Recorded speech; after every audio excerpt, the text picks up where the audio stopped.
আপনারা দেখছেন সন্ধ্যা ৭টার খবর। আমরা আরও কিছু খবর জানাবো আপনাদেরকে।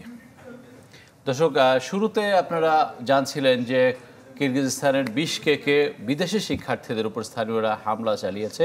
সেখানে বাংলাদেশি অনেক শিক্ষার্থী রয়েছেন। আমরা একজন বাংলাদেশি শিক্ষার্থীকে পেয়েছি, তিনি এখন সবশেষ খবর আমাদেরকে জানাবেন। সৈয়দ রাকিবুল ইসলাম আমাদের সাথে যুক্ত হচ্ছেন।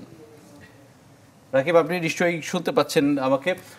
আমরা যতদূর জানি যে সেখানকার সরকার বলছেন যে পরিস্থিতি এখন স্বাভাবিক, কিন্তু তারপরেও আসলে আশ্বস্ত হতে পারছেন না আমাদের যারা বাংলাদেশি শিক্ষার্থী রয়েছেন। সেখানকার পরিস্থিতিটা যদি একটু জানাতেন।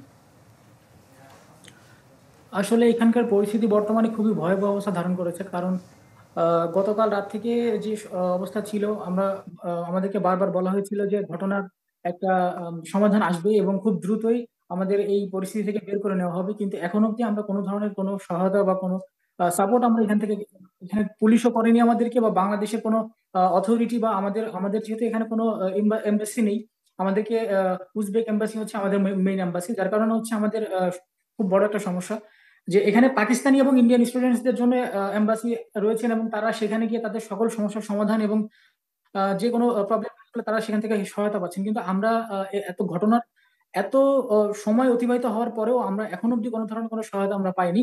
তবে আমরা বিভিন্ন মাধ্যম থেকে জানতে পেরেছি এবং আমাদের বাংলাদেশ কমিউনিটি গ্রুপ থেকে আমরা এবং বিভিন্ন ভাবে তথ্য সংগ্রহ করে জানতে পেরেছি যে হয়তোবা গতকালের মতো আজকেও সেম ঘটনার পুনরাবৃত্তি হতে পারে। এবং আমাদেরকে বারবার বলা হয়েছে যে এখানকার পরিস্থিতি স্বাভাবিক বা নিয়ন্ত্রণে আছে, কিন্তু এখনো আমাদের এখানকার পরিস্থিতি স্বাভাবিক বা নিয়ন্ত্রণে নাই। গত কিছুক্ষণ আগেও এই ধরনের ঘটনা ঘটেছে এবং আমরা যতটুকু জানতে পেরেছি পুলিশ এদেশের লোকেদেরই সহায়তা করছে, এবং আমরা ফরেনার হিসেবে পুলিশের থেকে কোনো ধরনের কোনো সহায়তা আমরা পাচ্ছি না।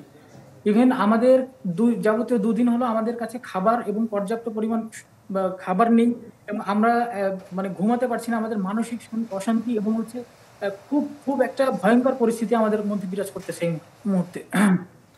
সৈয়দ রাকিবুল ইসলাম, আপনি সাবধানে থাকবেন। পরবর্তীতে আমরা নতুন কোনো আপডেটের জন্য আপনার সাথে যুক্ত হওয়ার চেষ্টা করব।